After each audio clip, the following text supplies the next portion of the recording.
So 2020, we got bailouts for the banks, but no bailouts for the people. So basically, like the banks are being bailed out again, and this is the repo market. So as you can see here, 2019, 2020, it looks eerily similar to back what happened in 2008, where we had this massive spike up, and no one's really talking about it. The mainstream isn't talking about it because impeachment's sucking all the air out of the room, and it's just like ridiculous. So basically, the banks are being bailed out of 100 billion a day overnight, and then it's been escalated to now it's a 300 billion a day.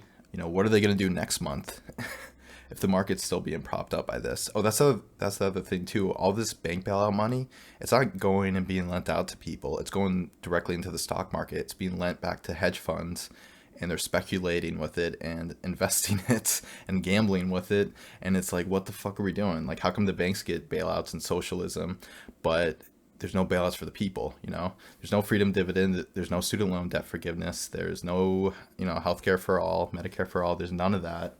It's just like a fucking massive joke. And I think people are going to wake up to it eventually. I mean, people on YouTube are covering it, and that's why I wanted to make a video talking about this. But this is another, so this spike in the repo market here, it happened in the 2008, and it's happening now. I mean, those spikes look basically the exact same. And it's just another indicator that the economy is crashing right now because the banks don't have enough liquidity to open tomorrow. If they didn't get the funding overnight, they would be bankrupt by 9 a.m. It's like, so if that's not a sign of the failing economy, I don't know what is. And you got Trump, going out there tooting his own horn, saying the exact opposite. Oh, look at the stock market; it's doing great. Like, yeah, because we're injecting 100 billion a day into the stock market. That's why it's still up. You know what I mean? And it's like, and some days it goes down, which means the hedge fund investors, they know the gig is up.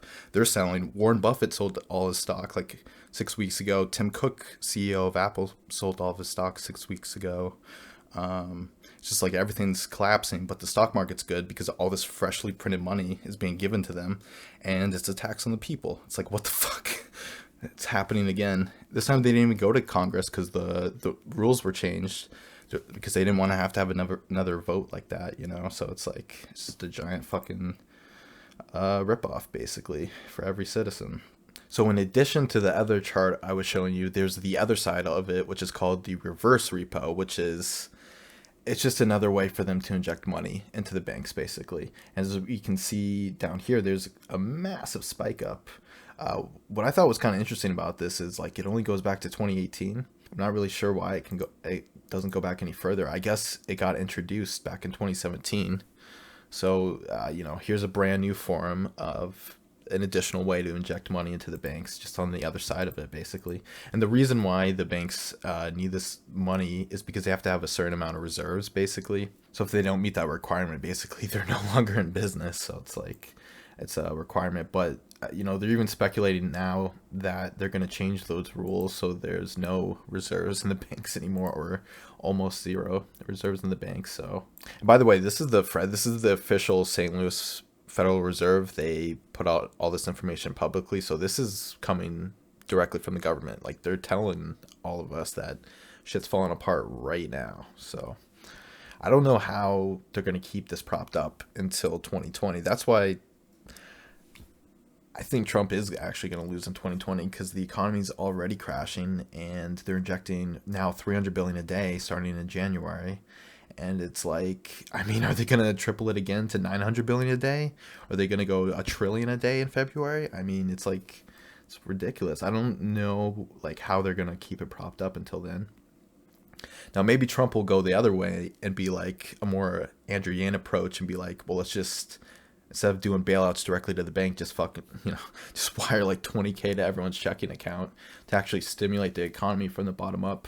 Almost, that would be like a real bailout for the people if he did something like that. But, I mean, Trump did, end of last year, he did forgive the student loan debt of disabled veterans specifically. So Trump's already done kind of part of that stuff. I wouldn't be too surprised if he starts doing stuff like that if the economy keeps getting worse, because I don't see how he wins. If the economy crashes and the stock market crashes before the election, I don't even think he can run. It's like, because that's the only thing he has going for him is the perception of a good economy, because of the stock market being propped up. So, but I think people feel it. They know what's going on. So this is some bad economic news coming out of Argentina. So this isn't just a United States thing. This is a worldwide economic depression. So Argentina's center-left government approved on Monday a package of emergency measure aimed at lifting the South American country out of its worst economic crisis in years. So, again, this is happening all over the world. There's like 25 protests in countries right now. And, we just had the escalation happen with Iran where we took out one of their top generals. So it's like, shit's kicking off right now. Okay, so in Italy, bank bailouts are happening right now. So this is from December 31st. So a bank lender needs 1.4 billion euros in coming months to stay afloat. Interbank fund state lender to put together a rescue package. So the fund will immediately provide 310 million euros and may provide as much as 700 million euros, as it said in a statement late Monday. Italy has a struggle to draw a line under a banking crisis that led to failures, mergers, and bailouts, including the state takeover of that bank. So yeah, the bank bailouts are already happening in Italy. They've been happening all over the world. Argentina, Italy, it's happening in the US now too. So it's like, I'm amazed more people don't know about this, but it's because the impeachment thing, that's all the mainstream media is focused on. So most people don't even know the bailouts are happening right now. But I don't think people are going to be too happy with Trump when they realize that he's actually bailing out the banks right now, like Obama did in 2008. So yeah, this is the next thing. Steve Mnuchin just went on Fox Business about a week or two ago, saying that essentially $1.5 trillion in cash is missing. It's just going to be an excuse for the government to print $1.5 trillion as a bailout, give it to the banks. So just more, hey, we lost all this money, we can't keep track of it. Just more excuses to print more money illegally. So fortunately, that's what's going on. They're probably going to do it because who's going to stop them, So yeah, anyways, here's the clip of Steve Mnuchin saying that. Let's roll it. And just a couple of things, if I may, that before we wrap up here, and I've just got to again congratulate you, the president, the administration, Ambassador Lighthizer. It's astounding what has been achieved here. I don't think much of the media is giving you the credit that you deserve because it is historic. It's extraordinary. I want to turn to first the world's cash. $100 bills, most of it, disappearing and unaccounted for. And apparently there's a quest to find out what happened to $1.5 trillion of U.S. $100 bills. What's going on? Well, it's interesting. The dollar is the reserve currency of the world, right, and everybody wants to hold dollars. And the reason why they want to hold dollars is because the U.S. is a safe place to have your money, to invest, and to hold your assets in right, U.S. dollars. And, it is interesting because in the world where everything's going digital and electronic payments, the demand for U.S. currency continues to go up. And literally, a lot of these $100 bills are sitting in bank vaults all over the world. And particularly in a world of negative interest rates, you can hold U.S. dollars and you don't have to lose money. So there's a lot of Benjamins all over the world.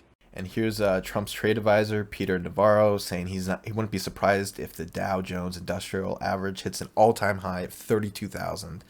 So again, this is in part thanks to the $300 billion bailouts a day in the repo markets. So of course, yeah, it should be at 40,000. If they're just going to print as much money, and now with the 1.5 trillion that Mnuchin basically has claimed they're just going to print because they quote unquote lost it, it's like, I'm surprised it hasn't hit 30K already. But yeah, just more signs of, they're just pushing the narrative that we need to print this money. And here's the sad thing, like it's a tax on every American. Anyone with savings, it's inflation. So it's not just the millennials, like boomers are getting probably hurt more than ever because they have all the savings. So it's like, okay, like anyone with savings, you're getting taxed the most with these bank bailouts. So anyways, that's just another reason why I think Trump's going to lose, because he's bailing out the banks again. Like that is not a good look right before the election, right? He's bailing out the banks again, doing nothing for the people. It's like a joke, man. He's like the exact opposite of what he said he'd do. He's doing exactly what Obama did. Anyways, so Yeah, anyways, that's it for this video. The economy and the markets are only going to get crazier for here. I don't even know how long they're going to be able to keep up the stock market even with all this money, because some days it goes down because the hedge funds, they know the gig is up, so they're selling even though the government's injecting like 300 billion a day. There's more than 300 billion in sell pressure some days, so it's like it's not looking good. You know, they could print infinite money and it might not keep the markets up. So yeah, anyways, I hope to make more videos kind of covering the economy, because I think this is going to have a massive impact on the 2020 election. And I think it's perfect for Andrew Yang because he has the most pro-economic policy of giving money to the people with the freedom dividend instead of bailing out the banks again like Trump's doing now. So anyways, but yeah, that's it for this video. If you like this video, be sure to give it a thumbs up, and thanks for watching. Bye.